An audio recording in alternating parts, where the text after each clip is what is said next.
warahmatullahi wabarakatuh. Innal hamdalillah hamdan katsiran tayyiban mubarakan fihi kama yuhibbu rabbuna wa yarda. Wa asyhadu an la ilaha illallah wahdahu la syarika lah wa asyhadu anna Muhammadan abduhu wa rasuluh. Allahumma salli wa sallim ala nabiyyina Muhammadin sallallahu alaihi wasallam wa ala alihi wa ashabihi wa man tabi'ahum bi ihsanin ila yaumiddin, amma ba'd. Ikhwani fillah rahimani wa rahimakumullah, bapak-bapak yang dirahmati oleh Allah Subhanahu wa taala. Alhamdulillah, di tengah guyuran hujan dengan izin dan pertolongan dari Allah, kita bisa melanjutkan kembali majelis ilmu kita di Rabu malam hari ini. Yang pada malam hari ini kita akan bahas kajian tematik tentang zuhud dunia dan cinta akhirat. Kenapa penting ini kita bahas, ikhwah? Yang pertama, ada sebagian kaum muslimin yang salah dalam memaknai makna zuhud. Sebagian mereka memaknai zuhud itu kalau mereka miskin, mereka zuhud. Kalau mereka pakaiannya cuma satu, mereka zuhud. Kalau mereka rambutnya acak-acakan, penampilannya tidak rapi, itu disebut zuhud. Maka ini yang harus kita luruskan, bahwa para ulama tidak mendefinisikan zuhud kayak gitu. Nanti kita bawakan penjelasan para ulama salaf terdahulu tentang makna zuhud yang sebenarnya. Yang kedua, di antara amalan batin yang paling utama, amalan hati yang paling utama, itu adalah bersikap zuhud. Bahkan Rasulullah SAW dalam hadis yang sahih yang diriwayatkan oleh Ibnu Majah dalam kitab sunannya, beliau pernah ditanya oleh seorang laki-laki, "Dullani ala amalin idza amiltuhu ahabbanillah wa ahabbanin nas." Kata laki-laki itu, "Ya Rasulullah, tunjukkan kepadaku satu amalan yang kalau aku mengamalkan amalan tersebut, Allah akan mencintaiku, manusia pun akan mencintaiku." Apa jawabannya Rasulullah? "Izhad fid dunya yuhibbakallah, wazhad fima indan nas yuhibbakan nas." Kuncinya ini, zuhudlah engkau dari kehidupan dunia, Allah akan mencintaimu. Zuhudlah dari apa yang ada di tangan-tangan manusia, maka manusia juga akan mencintaimu. Jadi kalau kita mau dapat cintanya Allah, zuhud. Nanti kita akan definisikan hakikat zuhud yang sebenarnya. Ana bawakan 3 perkataan para ulama salaf tentang definisi dan makna zuhud yang sebenarnya ini. Yang pertama, definisi zuhud yang disebutkan oleh Syekhul Islam Ibnu Taimiyah rahimahullah, yang wafat tahun 728 Hijriyah. Kata Ibnu Taimiyah rahimahullah, zuhud itu adalah tarku ma la yanfa'uhu fil akhirah. Seseorang meninggalkan segala perkara yang tidak bermanfaat untuknya di akhirat nanti. Jadi itu definisi zuhud yang pertama, meninggalkan segala perkara yang tidak bermanfaat untuk seseorang di akhirat nanti. Itulah hakikat zuhud. Apa yang dimaksud meninggalkan perkara yang tidak bermanfaat untuknya di akhirat? Ada 4 maknanya. Yang pertama, yang tidak bermanfaat untuk kita di akhirat nanti, perkara-perkara yang haram. Makanya orang yang zuhud ya sudah pasti dia akan tinggalkan yang haram, yang sudah jelas keharamannya, yang Allah sebutkan dalam Al-Quran, yang Rasulullah sebutkan dalam hadisnya. Maka orang yang zuhud pasti ninggalin segala perbuatan kesyirikan. Ada orang mengklaim dirinya zuhud, saya mah zuhud, pakaian cuma 1, tapi masih nyimpen jimat. Gimana disebut zuhud? Masih melakukan kesyirikan. Saya mah zuhud, nggak punya apa-apa di rumah saya, tapi rajin datangnya ke dukun dan paranormal. Orang yang kayak gini nggak didefinisikan zuhud. Karena kenapa? Orang yang zuhud semua yang haram dia tinggalkan, termasuk segala perkara-perkara kesyirikan. Termasuk juga orang yang zuhud meninggalkan segala transaksi-transaksi yang haram. Orang yang zuhud nggak akan dia menipu. Orang yang zuhud dia nggak akan khianat. Dikasih amanah tapi dia malah bersikap khianat. Orang yang zuhud nggak akan nerima suap. Serangan fajar nggak akan diterima sama orang yang zuhud.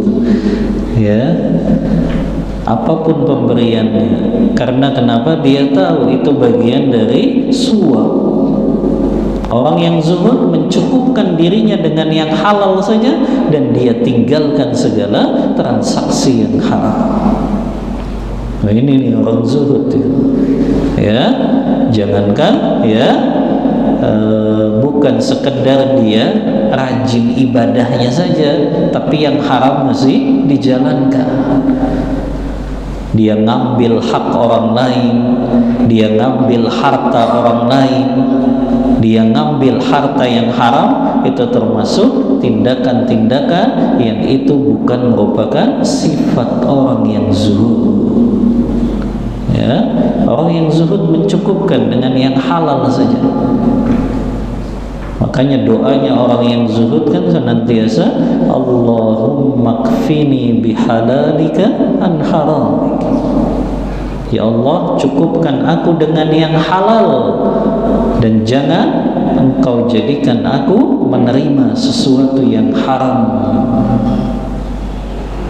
Ini yang pertama, perkara yang tidak bermanfaat untuk di akhirat nanti apa? Perkara yang haram yang justru akan mendatangkan bencana di akhirat nanti.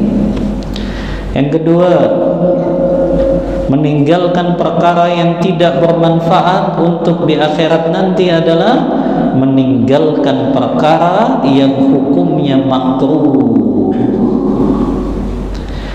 Meninggalkan segala perkara yang hukumnya makruh. Apa itu perkara yang hukumnya makruh?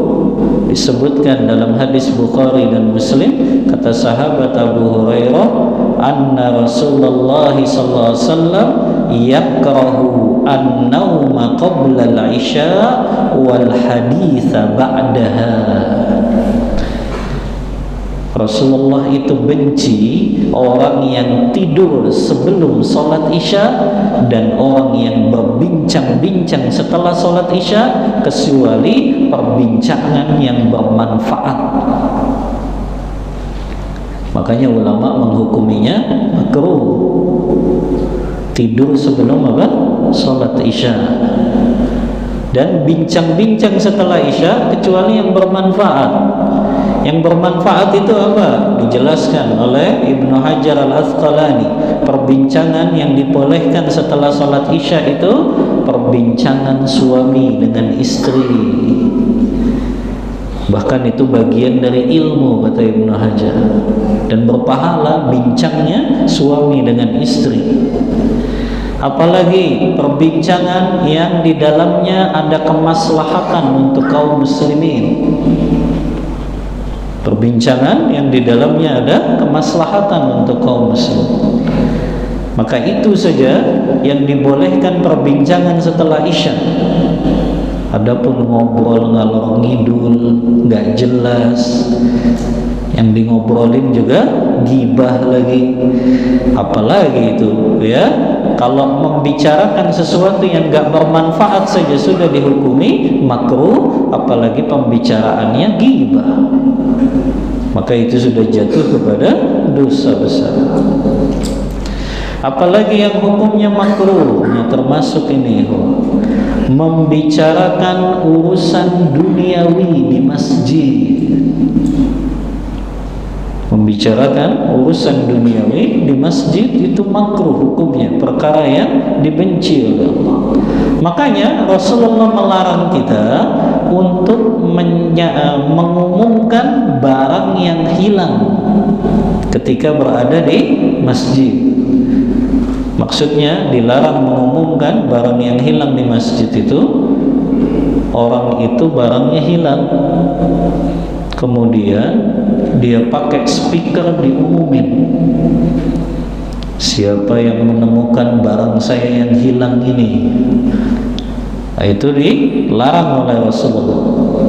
Naha Rasulullah an bahthi dalatil mu'min. Rasulullah melarang untuk mencari barang yang hilang di masjid atau mengumumkan barang yang hilang di masjid. Maka membicarakan urusan duniawi itu termasuk perkara yang hukumnya makruh. Apalagi mayoritas ulama menghukumi makruh juga seseorang bernazar dengan syarat. Apa artinya nazar? Nazar itu kan ijabul mukallaf. Seorang mukallaf mewajibkan suatu ibadah yang hukum asalnya tidak wajib, tapi dia wajibkan kepada dirinya. Nazar itu ada yang hukumnya dianjurkan, ada yang hukumnya makruh, ada yang hukumnya haram. Nazar yang dibolehkan itu sebetulnya yang Allah puji dalam surah Al-Insan, yufuna bin nadri wa yakhafuna yawman kana syarruhu mustatira. Mereka adalah orang-orang yang senantiasa menunaikan nazarnya. Yang dimaksud nazar yang dipuji dalam ayat tersebut itu orang nazar tapi nggak ada syarat. Jadi mukmin itu hanya nazar, saya nazar pokoknya pekan ini saya puasa Senin Kamis, sudah. Saya nazar pokoknya pekan ini saya sedekah 1 juta, nggak ada syaratnya. Tapi yang kebanyakan kaum muslimin lakukan itu nazarnya pakai syarat. Kalau saya dapat proyek ini, saya akan sedekah 1 juta. Ini nazar yang hukumnya makruh, kata mayoritas ulama, dibenci oleh Allah Ta'ala. Maka kalau nazar gak usah pakai syarat ya. Kalau saya dapat proyek ini, pekerjaan ini, saya akan puasa sunnah 1 pekan. Nazar yang kayak gini hukumnya makruh. Bahkan Rasulullah bersabda, innama yustakhraju minal bakhil. Orang yang nazarnya kayak gitu tuh dengan syarat, kata Rasulullah, itu adalah orang yang bakhil saja, orang yang pelit. Dia baru mau taat sama Allah ketika hajatnya dikabulkan. Berarti kalau hajat dia nggak dikabulkan, dia nggak mau ibadah sama Allah. Dan itu orang yang bakhil, kata Rasul, orang yang pelit. Makanya nazar yang disyariatkan, yang dianjurkan tadi, nggak usah pakai syarat. Kita wajibkan saja pada diri kita, oh bulan ini saya akan puasa ayyamul bid, bulan ini saya akan puasa Senin Kamis. Nggak usah ada syaratnya. Kalau begini, kalau begini, kalau begini. Ini nazar yang hukumnya makruh. Bahkan Rasulullah mengatakan tidak akan keluar dari mulut seseorang kecuali itu hanyalah orang yang bakhil saja yang nazarnya seperti itu. Nah ini nazar dengan syarat hukumnya makruh. Ini pendapatnya jumhur, mayoritas para ulama. Bahkan sebagian kecil ulama sampai mengharamkannya. Karena kenapa? Dia mau ibadah kalau hajatnya dikabulkan. Kalau dia dapat proyek baru, dia mau sedekah. Berarti kalau proyeknya nggak dapat, nggak sedekah dia. Ya. Kalau dia dapat pekerjaan itu baru dia mau puasa sunnah. Kalau dia nggak dapat berarti nggak pernah puasa sunnah dia. Subhanallah. Dia mau taat sama Allah kalau hajat dunianya dikabulkan. Kalau hajat dunianya nggak dikabulkan, dia nggak mau ibadah dan taat sama Allah. Orang yang seperti ini, kata Rasulullah, orang yang bakhil, pelit, nazarnya dengan syarat tadi. Nah, orang yang zuhud ya, jangankan perkara yang haram tadi, perkara yang makruh dia tinggalkan. Ini orang yang zuhud. Makanya orang yang zuhud itu tingkatannya paling tinggi di kalangan orang beriman. Karena jangankan yang haram, yang makruh kayak gini dia tinggalin. Tidur sebelum isya, bincang-bincang yang gak bermanfaat setelah isya, nazar dengan syarat, membicarakan urusan dunia di masjid. Ya, ini perkara-perkara yang makruh itu dijauhkan oleh orang yang punya sifat zuhud ini. Nah, ini makna meninggalkan perkara yang tidak bermanfaat untuknya di akhirat, yaitu perkara yang makruh hukumnya. Yang ketiga, makna meninggalkan perkara yang tidak bermanfaat untuknya di akhirat, meninggalkan perkara-perkara syubhat. Yang Rasulullah memuji orang yang meninggalkan perkara syubhat. Apa itu perkara syubhat? Simpelnya Bapak-bapak, cara memahami perkara itu syubhat, seseorang belum tahu kejelasan tentang status hukum sesuatu dalam syariat.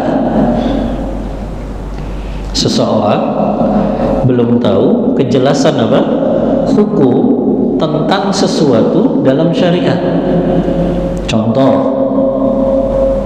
antum mau beli baju yang ada bahan sutranya. Karena sutra itu dihalalkan untuk wanita tapi diharamkan untuk laki-laki. Antum lihat ada baju, ya, apalagi kalau bahannya sutra tuh kelihatannya mengkilat, ya. Anak sempat terpesona itu, ya, salah satu toko batik, ini bagus sekali. Ternyata memang bahannya sutra, ya. Harganya lumayan 2 juta ke atas lah, ya, bahannya sutra. Jadi antum ragu, walaupun sutranya hanya 30% misalnya. Ketika antum tanya, ini berapa bahan sutranya, berapa persen? Ini mas sutranya cuma 30%, Bang. Yang lainnya bahan katun biasa misalnya. Antum bingung tuh, ini hukumnya boleh atau enggak ya? Nah, di saat antum belum tahu kejelasan hukum, maka antum tinggalkan perkara itu, karena itu disebut apa? Perkara syubhat. Karena asalnya seorang mukmin itu kan kalau dia dapat perkara yang syubhat seperti itu, dia bertanya kepada ahlul ilmu, kepada ulama kan harusnya, atau kepada para ustadz yang punya kapasitas dalam itu. Kata Allah, fas'alu ahla dzikri in kuntum la ta'lamun. Tanyalah orang-orang yang punya ilmu agama itu kalau kalian nggak tahu tentang hukum sesuatu. Tapi kan kita nggak bisa setiap waktu mengakses para ustadz itu, nanya langsung dapat jawabannya. Maka berarti ketika antum dapat masalah yang kayak gitu, belum jelas nih hukumnya, halal atau haram ya, walaupun sutranya cuma 30%. Maka di saat itu antum tinggalkan itu lebih baik. Karena apa? Belum jelas status halal dan haramnya. Kata Rasulullah dalam hadis riwayat Bukhari, "Famanittaqash syubuhat faqad istabra'a lidinihi wa irdihi." Siapa yang meninggalkan perkara-perkara syubhat tadi itu, belum jelas halal haramnya, maka dia telah menjaga agama dan kehormatannya. Ini contoh saja. Kalau antum menghadapi masalah, kejadian yang antum belum tahu kejelasan status hukumnya, berarti gimana? Meninggalkannya itu jauh lebih baik, dan ini sifatnya orang yang zuhud. Orang yang zuhud ninggali perkara-perkara yang syubhat. Apalagi misalnya dalam masalah ekonomi kontemporer itu banyak sekali ya. Contoh diantaranya perkara yang syubhat, makan di restoran all you can eat. Tahu antum kan all you can eat? Bayar 50.000, makan sepuasnya. Ya, pernah antum masuk?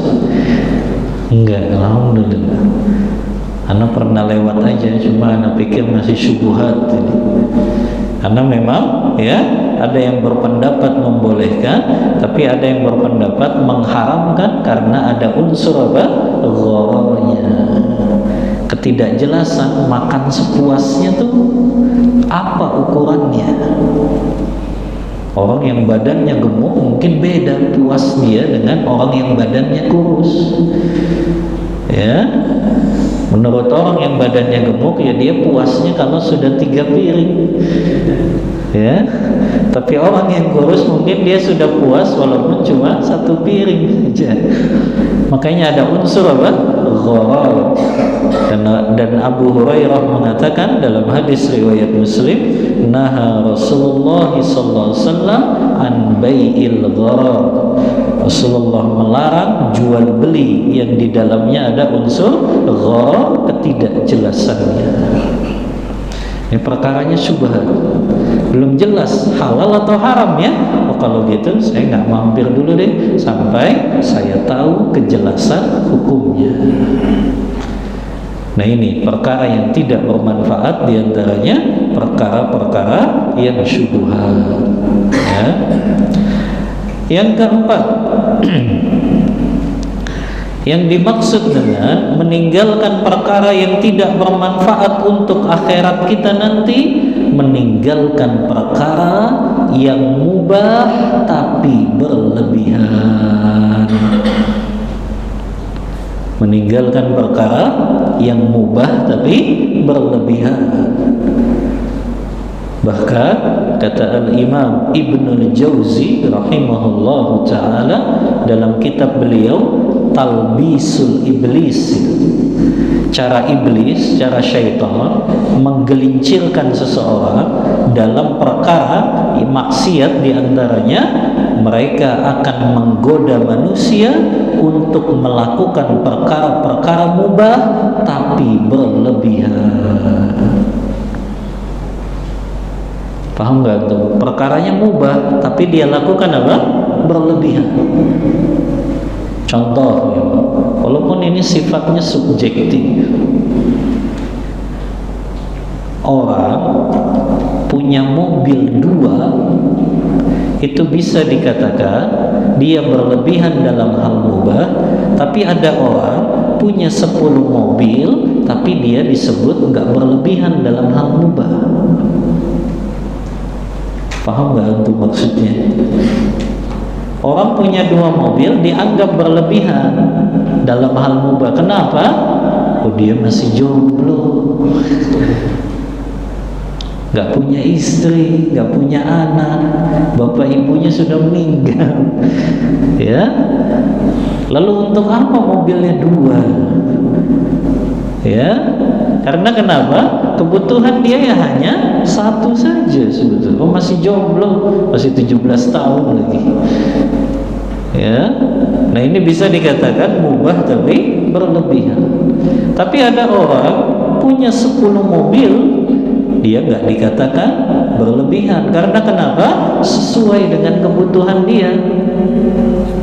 Istrinya 4, anaknya 15, mobilnya 10, ya, masih kurang kan?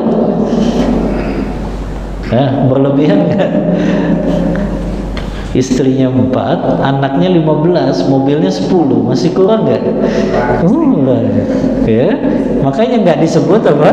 Mubah berlebihan. Nah, ini sifatnya subjektif. Makanya dasar kita membeli sesuatu itu sesuai kebutuhan. Itu baru kita tidak jatuh pada perkara yang mubah berlebihan. Terkadang ada orang yang dia membeli barang tapi di luar kebutuhannya, sampai ngutang sana ngutang sini lagi, ya Allah. Ngutangnya ngutang riba lagi, karena maksain gitu. Ya, ana sindir kemarin itu jemaah ana muslimah di Delta Mas, memang agak menengah ke atas mereka. Ana sindir, ana bilang kalau mobilnya cuma untuk antar anak sekolah, nggak usah lah beli mobil yang 4 wheel 4 WD. Tahu nggak antum mobil yang 4 wheel? Hah? Antum enggak, bukan ada yang di otomotif. Mobil yang 4 wheel 4 WD itu mobil yang memiliki sistem penggerak pada setiap 4 rodanya. Ya, itu anak sindir tuh. Anak muslimah Delta Mas nih kalau kajian bawanya mobil Lexus, Fortuner, Pajero, subhanallah. Anak bilang, ya, ini mau gaya-gayaan apa mau ngaji? Ya, tapi sering anak sindir. Ya, kalau cuma untuk nganter anak pergi pulang sekolah, nggak usah yang 4 wheel. Ya, kan 4 wheel tuh kayak Fortuner, Hilux gitu, yang buat apa? Off-road. Anak bilang, emang sekolahnya di mana sih? Emang sekolahnya di gurun? Kalau sekolahnya di gurun baru pakai mobil yang 4 wheel. Sekolahnya jalanannya datar, anak bilang. Ya, kok mobilnya sampai 4 wheel? Ini berlebihan nih. Ya, belinya pakai mobil Ferrari, Lamborghini, ya, nggak usah, itu berlebihan. Ya, termasuk juga tas. Kalau perempuan tuh tas paling gengsi-gengsian biasanya. Ya, ada yang sampai beli tas Hermes. Tahu nggak antum tas Hermes? Yang harganya sekitar 450 juta kalau nggak salah. Padahal tasnya juga nggak bisa jalan sendiri, harus ditenteng gitu. Tapi cuma buat gaya aja. Ya. Nah, ini mubah tapi berlebihan. Ya, nggak bermanfaat kan? Punya tas 450 juta, 500 juta. Orang tas doang kok. Ya, lebih baik diwakafkan, pahalanya ngalir. ya, dia belikan tanah, dibangun di atasnya, ya, apakah masjid, ya, atau pendidikan Islam, atau untuk pemakaman kaum muslimin, lebih bermanfaat, ngalir pahalanya dibanding 450 juta cuma beli tas, ya, saya. Nah, ini mubah tapi berlebihan, ya. Termasuk nggak perlu gonta-ganti HP. Ini ABG sekarang nih gaya, ya, padahal masih minta duitnya sama orang tua gitu, tapi gaya pengennya gonta-ganti HP terus. Sekarang tuh sudah iPhone 16 ya, iPhone 16 sudah keluar. Antum mah generasi tua jadi nggak paham. Ya.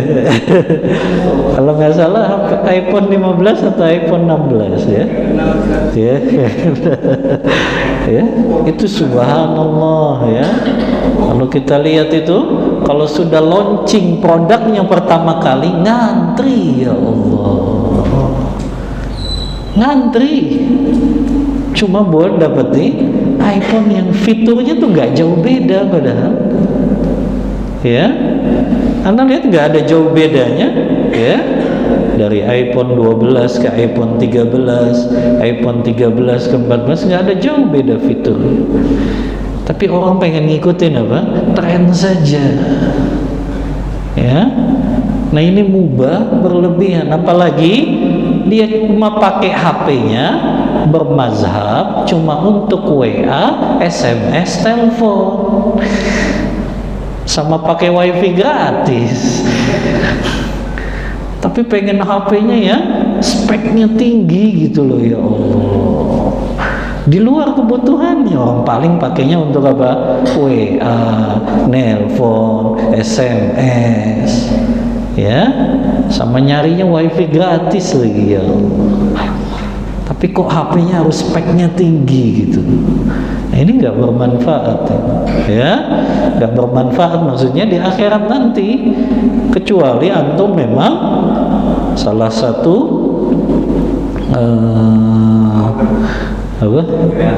kreator, ya, atau antum punya channel YouTube, ya, yang memang butuh untuk video-video, ya, itu digunain spek tinggi, ya. Tapi kalau antum cuma mazhabnya WA, SMS, telepon, sama wifi gratis, mah nggak usah gonta-ganti HP, ya.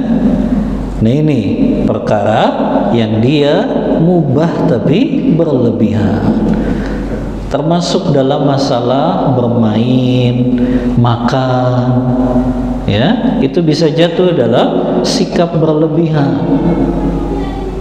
Makannya sampai kenyang sekali, akhirnya sampai nggak bisa bangun dia. Nah, ini berlebihan. Bahkan Rasulullah ancam kan dalam hadis riwayat Tirmidzi, inna atwalan nasi ju'an yaumal qiyamah aktsaruhum syaba'an fid dunya. Rasulullah mengancam tuh, orang yang paling panjang laparnya di padang mahsyar nanti pada hari kiamat itu orang yang sering kenyang ketika di dunia. Karena berlebihan, ya. Makanya Rasulullah sabdakan apa? Sepertiga untuk makanan, sepertiga untuk minuman, sepertiga untuk udara, ya. Tapi kadang kita kan lupa, ya, apalagi menghadiri walimah. Walimahnya di Ritz-Carlton lagi, hotel bintang 5. Kadang lupa loh, semuanya mau dicobain, ya. Nah, itu yang kadang membuat kita lupa dengan hawa nafsu, ya. Nah, ini 4 berarti karakter orang yang zuhud apa? Dia tinggalkan yang haram, dia tinggalkan yang makruh, dia tinggalkan yang syubhat-syubhat, dia tinggalkan perkara yang mubah tapi berlebihan. Sesuaikan dengan kebutuhan. Termasuk istri-istri antum, jangan milih gamis ukurannya warna, biar antum lebih hemat. Ya, karena kan kadang istri gitu, kan warna hijau toska belum ada, kan warna biru belum ada, jadi ukurannya apa? Warna. Padahal sesuai kebutuhan saja, ya. Nah ini kita ajari istri sudah sesuai kebutuhan saja. Jangan semua warna baju pengen dimiliki. Ya, ini namanya mubah tapi berlebihan. Ya. Nah ini cara antum jitu ini untuk menghemat biaya pengeluaran. Ya. Karena gamis-gamis akhwat kan lumayan mahal. Ya. Taib. Kita lanjut ihwa, makna zuhud menurut Imam Hasan al-Basri rahimahullah. Kalau tadi kan menurut Syekhul Islam Ibnu Taimiyah, sekarang menurut Imam Hasan al-Basri rahimahullah, seorang tabi'in yang wafat tahun 110 Hijriyah. Kata beliau ketika mendefinisikan makna zuhud, antakuna mimma fi yadillahi awthaku minhu mimma fi yadik, antakuna fi thawabil musibati idza usibta biha arghaba minka fiha law annaha abqaita laka. Kata Imam Hasan al-Basri, zuhud terhadap dunia itu adalah engkau lebih yakin kepada apa yang ada di tangan Allah daripada apa yang ada di tanganmu. Oh, ini dalam ini definisinya Hasan al-Basri. Kata beliau, zuhud itu engkau lebih yakin kepada apa yang ada di tangan Allah daripada apa yang ada di tanganmu. Makanya orang yang zuhud itu nggak pelit ya, mau sodakoh aja mikirnya lama banget, karena dia lebih yakin apa yang ada di tangan Allah. Kalau kita kan sodakoh 100.000 masih mikir panjang. Orang yang zuhud itu dia mikirnya, oh apa yang saya sodakohkan ini yang akan bermanfaat untuk akhirat saya. Jadi dia nggak mikir panjang karena dia lebih yakin dengan apa yang ada di tangan Allah daripada yang ada di tangannya. Karena kan sejatinya ihwa, yang kita sedekahkan, yang kita persembahkan di jalan Allah itu tabungan akhirat kita. Kan sejatinya itu. Adapun yang ada saat ini di tangan kita itu kan sejatinya akan hilang dan binasa. Apakah kita duluan yang meninggalkan harta itu atau harta kita yang habis duluan? Tapi yang disodakohkan, yang diwakafkan, yang dipersembahkan di jalan Allah itu yang kekal dan abadi, jadi tabungan investasi akhirat kita nanti. Nah ini nih kata Hasan al-Basri, orang yang zuhud dia lebih yakin dengan apa yang ada di tangan Allah daripada yang ada di tangannya. Kemudian kata beliau, orang yang zuhud juga apabila dia diuji dengan musibah, dia lebih senang dengan pahala yang dia dapatkan. Berat ini definisinya Hasan al-Basri. Orang yang zuhud itu kalau dia ditimpa musibah, apakah hartanya hilang, anaknya meninggal dunia, istrinya meninggal dunia, tapi dia tetap tenang. Karena kenapa? Dia lebih berharap apa? Pahala besar di akhirat nanti atas musibah yang menimpanya. Ini berat kan orang yang zuhud, ya. Coba ada orang misalnya dikabari, motor kamu hilang. Tapi orang itu cuma mengatakan, oh benar hilang ya, inna lillahi wa inna ilaihi raji'un. Ya sudahlah, nanti tinggal minta lagi sama Allah. Bisa nggak antum kayak gitu? Itu orang zuhud tuh.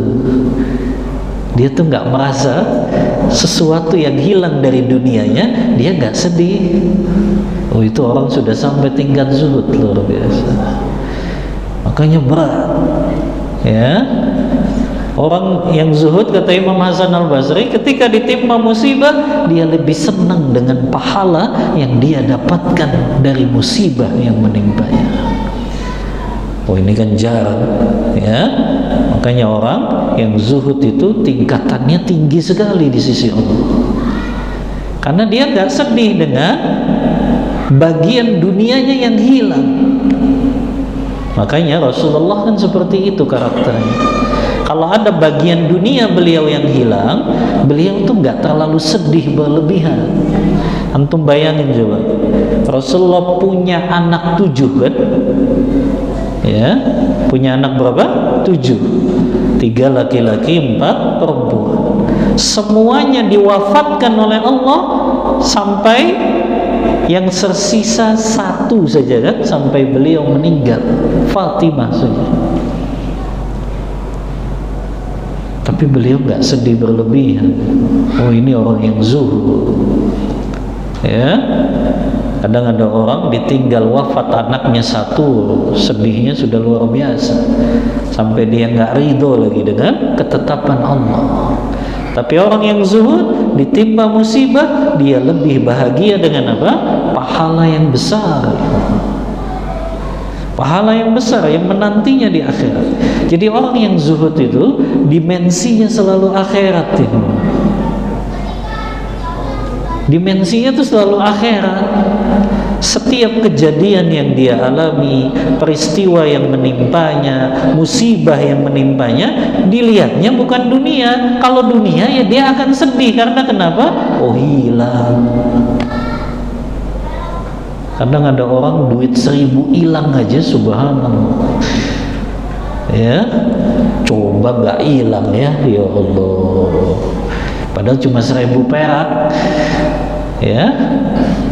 Padahal kalau dia ikhlas, ridho, sabar, sudah itu jadi pahala di mana? Di akhirat nanti. Rasulullah kan bersabda dalam hadis riwayat Muslim, ma asaba min muslimin min hammin wala maradin wala hazanin. Tidaklah seorang muslim tertimpa kegelisahan, kesedihan, tertimpa penyakit, bahkan duri yang menempel di kakinya itu jadi apa? Penggugur bagi dosa-dosanya. Dilihat ya, orang yang zuhud dimensinya akhirat, bukan dunia lagi. Udah nggak level orang yang zuhud itu dengan dunia, ya. Terakhir ihwa, Imam Ahmad pernah ditanya, su'ila anir rajuli yakunu ma'ahu alfadina hal yakunu zahidan. Imam Ahmad rahimahullahu ta'ala pernah ditanya oleh seorang laki-laki, wahai Imam Ahmad, ada orang punya harta 1000 dinar, apakah dia bisa tuh jadi orang yang zuhud? Jadi seolah-olah orang itu nanya, orang kaya tuh bisa zuhud nggak sih? Orang kaya tuh bisa zuhud nggak sih? Maka apa jawabannya Imam Ahmad? Tentu bisa. Padahal 1000 dinar, 1 dinar itu 4,25 gram. 1 gram kemarin sudah sampai 1,5 juta. Berarti 1 dinar 6 juta ya. 6 juta kali 1000 berapa? 6M. Orang kalau punya harta 6M, dia masih bisa zuhud nggak? Kata Imam Ahmad, bisa. Bagaimana caranya? Kalau dia memenuhi 2 syarat. Apa syaratnya? Kata Imam Ahmad, bisyaratin alla yafrahu idza zadat wa la yahzanu idza naqasat. Orang kaya itu bisa zuhud ihwa kalau dia memenuhi dua syarat ini. Dia tidak gembira berlebihan ketika hartanya bertambah, dan dia tidak bersedih ketika hartanya berkurang. Dalam ya, orang zuhud itu kalau ada hartanya berkurang dia nggak sedih. Makanya tadi ada hartanya berkurang, dia gagal dalam usahanya, dia gagal dalam proyeknya, dia ternyata nggak bisa dapat pekerjaan itu lagi, dia di PHK, nggak sedih berlebihan. Karena kenapa? Karena dia yakin apa yang ada di akhirat itu jauh lebih baik. Nah, ini sifatnya dua. Hartanya bertambah nggak euforia berlebihan, hartanya berkurang tidak sedih. Bisa nggak kita ngamalin ini kira-kira? Hartanya berkurang nggak sedih. Kadang kita ngelihat saldo rekening makin turun aja sudah sedih. Ya, berarti belum zuhud kita ini. Ya, ada bagian harta yang hilang kita masih sedih, itu belum zuhud. Orang yang zuhud dia nggak sedih dengan bagian dunia yang hilang darinya. Ya, makanya orang kaya hakikat zuhud itu ihwa bukan dilihat dari dia miskin, dia bajunya jelek, bukan. Antum lihat Abu Bakar As-Siddiq itu ulama sepakat dia orang yang zuhud. Abu Bakar itu orang kaya di kalangan para sahabat. Utsman bin Affan itu orang yang zuhud. Utsman itu orang yang kaya. Tapi kenapa mereka disebut zuhud? Karena harta yang ada pada mereka, mereka persembahkan di jalan Allah. Harta yang ada pada mereka tidak melalaikan mereka dari melaksanakan perintah Allah. Harta yang ada pada mereka tidak menjadikan mereka melakukan maksiat kepada Allah. Itu kuncinya orang yang zuhud. Hatinya tidak terbelenggu dengan dunia. Walaupun hartanya banyak. Abdurrahman bin Auf itu kan orang kaya, tapi kata ulama dia orang yang zuhud karena hartanya untuk di jalan Allah. Dia bebaskan budak, semua istri-istri Rasulullah beliau yang jamin penghidupannya setelah Rasulullah wafat. Dia wakaf. Dia orang yang zuhud itu bukan orang yang miskin, tapi justru orang yang kaya dia bisa zuhud, itu luar biasa. Harta yang ada padanya semuanya dipersembahkan di jalan Allah Ta'ala. Ini ya, berarti kunci, kata kuncinya ya, orang yang zuhud itu orang yang hatinya tidak terbelenggu dengan urusan dunia. Gak membuat dia apa? Meninggalkan perintah Allah, gak membuat dia jatuh dalam dosa dan maksiat walaupun dia orang kaya, dan dia persembahkan hartanya di jalan Allah Ta'ala. Cukup sampai isya saja ya. Tadinya Anda mau liburkan, tapi karena Anda dari pagi memang sudah libur, jadi sayang gak dapat pahala ngajar nanti ya. Jadi ini dalam rangka menunggu waktu sholat isya saja, kita manfaatkan agar kita termasuk dalam hadis Rasulullah yang digugurkan dosanya, yang ditinggikan derajatnya, diantaranya mereka yang menunggu waktu sholat fardu setelah sholat fardu. Gitu kan, ditinggikan derajatnya dan juga digugurkan dosa-dosanya. Wallahu ta'ala a'lam bishawab. Ini yang bisa saya sampaikan. Mohon maaf bila ada kata-kata yang kurang berkenan di hati ikhwah semuanya. Wa sallallahu ala nabiyyina Muhammadin wa ala alihi wa sahbihi wasallam. Kita tutup kajian kita membaca doa kafaratul majlis. Subhanakallahumma wa bihamdika asyhadu an la ilaha illa anta astaghfiruka wa atubu ilaik. Walhamdulillahi rabbil alamin. Wassalamu alaikum warahmatullahi wabarakatuh.